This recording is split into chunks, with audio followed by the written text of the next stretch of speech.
लद्दाख की गलवान घाटी में भारत और चीन के सैनिकों के बीच गतिरोध बना हुआ है। ऐसे में दोनों देशों के बीच डीबीओ और चुशुल में मेजर जनरल स्तर की बातचीत हुई। दोनों पक्षों के बीच ये बातचीत 13-14 अगस्त को कोर कमांडर बातचीत के बाद ये मेजर जनरल स्तर की बातचीत है।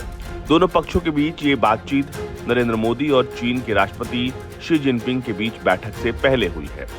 भारत दिप्सांग प्लेन्स और सीएनए जंक्शन पर सीमा मुद्दों को सुलझाना चाहता है। इन दोनों स्थानों पर भारतीय पक्ष की ओर से मेजर जनरल पीके मिश्रा त्रिशूल डिवीजन से और major general Hariharan uniform force की ओर से कमांडिंग कर रहे हैं। दोनों देशों के बीच 19वें दौर की कॉर्प्स कमांडर बातचीत मोदी सरकार के कड़े प्रयासों के बाद हुई है। एनएसए अजीत डोभाल ने चीन के विदेश मंत्री यांग ई के साथ बातचीत की, जिसके बाद लेफ्टिनेंट जनरल स्तर की बातचीत हुई थी। बयान में कहा गया था कि दोनों पक्ष सीमावर्ती मुद्दों को जल्द से जल्द हल करने, सैन्य और राजनयिक माध्यम से बातचीत की गति को बनाए रखने पर सहमत हुए हैं।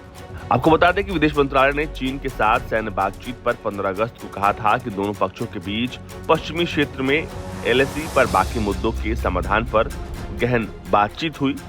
दोनों पक्ष इन मुद्दों को हल करने पर सहमत हुए हैं। भारतीय और चीनी सेना पूर्वी लद्दाख में गतिरोध के कुछ बिंदुओं पर 3 साल से ज्यादा समय से आमने सामने की स्थिति में है।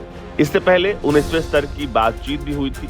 पूर्वी लद्दाख में एलएसी पर जारी तनाव के बीच भारत और चीन के बीच कोर कमांडर लेवल की 19वें राउंड की बैठक हुई थी।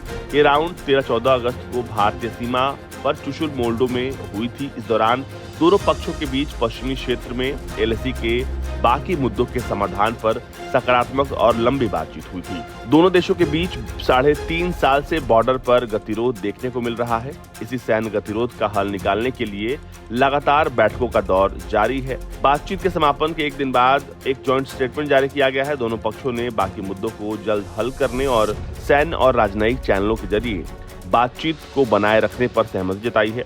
आपको बता दें कि ये सैन्य बातचीत प्रधानमंत्री नरेंद्र मोदी के ब्रिक्स के शिखर सम्मेलन में शामिल होने से पहले हुई है।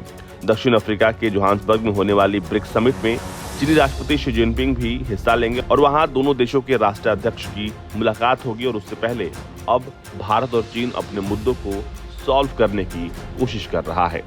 Bureau report, Bharat.